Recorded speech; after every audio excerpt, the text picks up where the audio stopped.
Бәріне сәлем, Қамажыдан тоқыма каналына қош келдіңіздер. Бүгін сіздермен тоқыма тоқудың барысы емес, кішкене бір қызықты, күшті, жақсы бір ақпараттармен бергім келіп отыр. Және де сонымен қатар сіздерге бір жіппен бөліскім келіп отыр. Сондай әдемі, керемет, күшті. Шын айтса, бұл Қазақстанда ондай жіп тапқан жоқпын, көрген де жоқпын. Енді келуі мүмкін деген ойдамын. Мен Қытайға заказ берген болатын ол жіпті. Және де сонымен қатар бірінші мен сіздерге айтқым келіп отырғаны, менің алдыңғы осы каналымда, артқы сабақтарында осындай шляпа тоқыған болатын, осындай керемет, әдемі шляпа тоқып, сіздермен бөліскен болатынмын. Және де сол жерде жібі жайында көп сұрақтар болған болатын. Жіп жайында мен ол жерде сіздерге екі түрлі жіпті көрсеткен болатын, және де үшінші түрлі жіпті көрсеткен, ол бізде оңай тез кез келген жерде табыла беретін Кавказ жібі. Кавказ жібіміз міне осындай болып оратылып жүреді, мынандай ұзын, дәу болып, осылай весовой болып жүреді. Шын айтсам, бұның весі қанша екенін білмейді екенін сұрамадым. Және де метрін да білмеймін қанша екенін сұрамадым. Келесі жолы барған кезінде сұрайтын боламын. Осындай Кавказ жібімен сіздер осындай шляпа тоқуларыңызға болады. Қыздар сондай керемет әдемі шығады мынандай Кавказ жібімен. Сіздер Ализе тағы бір нәрсе деп іздеп жүргенше осындай Кавказ жібімен тоқысаңыздар болады. Және де мынандай жиегіміз әдемі шығады екен, жиек сондай жақсы ұстап тұрады екен. Жұмсақ жіптен көрі. Жұмсақ жіп болса, бұның жұмсақ жіптен тоқылған шляпаның жиегі мынау сияқты қатты ұстала қоймайды. Және басқа киген кезінде де қатты болып басқа білінбейді ешқандай. Сондай әдемі керемет болып шығады екен шляпамыз, мұны көріп тұрғандарыңыздағыдай. Сол үшін мен сіздерге сол бір кеңесім Кавказ жібімен тоқи беріңіздер. Және де бұл Кавказ жіпті мен осылай домалатып алдым да, екіге бөліп, екі домалақ жасап алдым. Және тоқыған кезінде тағы да бір ұмытпай айтайын. Ол жіпті мен тек мынау біреумен ғана емес, екеуін бірге қосып тоқыдым. Екеуін бірге қосып тоқыған кезінде осындай қалың, әдемі, күшті болып шляпам шықты. Біреумен тоқысаңыздар, шляпаларыңыз қисайып, мұжырайып, бір формасын ұстай алмай, сондай болып тұрады екен. Сол үшін біреумен тоқымай қойыңыздар. Екі қабат етіп тоқысаңыздар, осындай әдемі керемет шляпалар шығады. Және де сіздерге көрсететінім, Қытайдан заказым келіп, қараңыздар. Мынандай әдемі жіп келді. Ақ және көк түсіне заказ бердім. Қараңыздар.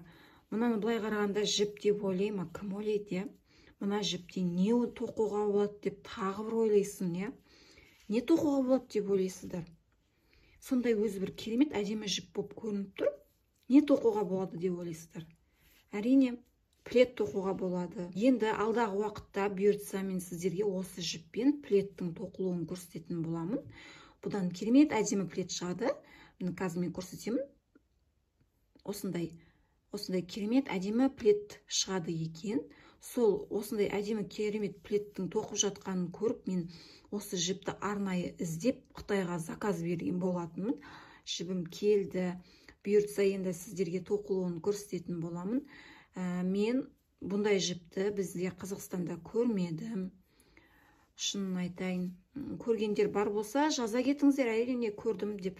Енді мен бірақ көрген жоқпын. Алматыда ешқандай базардың бәрін аралап көрдім. Сол үшін Қытайға мен заказ берген болатынмын. Осындай әдемі.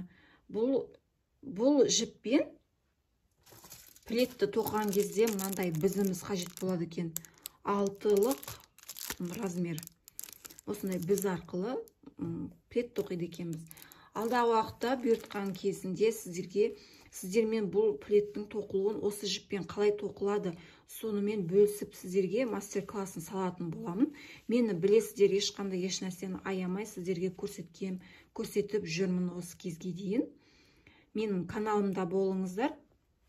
Және де мынандай жіпке заказ бердім. Букуле сияқты екен.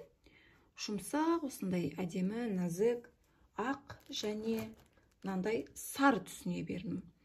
Ақ және сары түсімен бір бұндай жіптерді енді бізде Алматыда сата береді, Қытайда біз заказ бермей-ақ. Ализенің осыған ұқсайтын жіптері бар. Мына букле жіптер или солармен тоқысаңыздар болады. Мен тоқығым келгені бұдан. Мынандай әдемі жилетка тоқығым келген болатын. Осындай әдемі жұмсақ кішкентай балаларға сүйкімді көрінеді екен. Сол үшін заказ бердім. Сол үшін Қытайға заказ бердім. Алматыдан көруме болатын еді. Просто мынау жіпке заказ беріп жатқаннан кейін, осыған да беріп жібердім заказ бір магазиннен. Сонымен келді. Ал енді бұйыртса алдағы уақытта менен көптеген тоқыманы күтесіздер. Сіздермен бөлісуге, тоқыманың тоқылуын бөлісуге өзім де асығып жүрмін. Енді шын айтсам, өзіме де сондай қызық. Тоқыманы қатты жақсы көріп, сүйіп тоқитын адамдар, особенно дегеніне жетеді екен. До того мен уже Қытайға заказ беріп, осыны алдыртқан болатынмын. Еще мен бұл жіпті скриншот жасап тұрып іздедім. Арнайы іздедім мына жіпті, арнайы.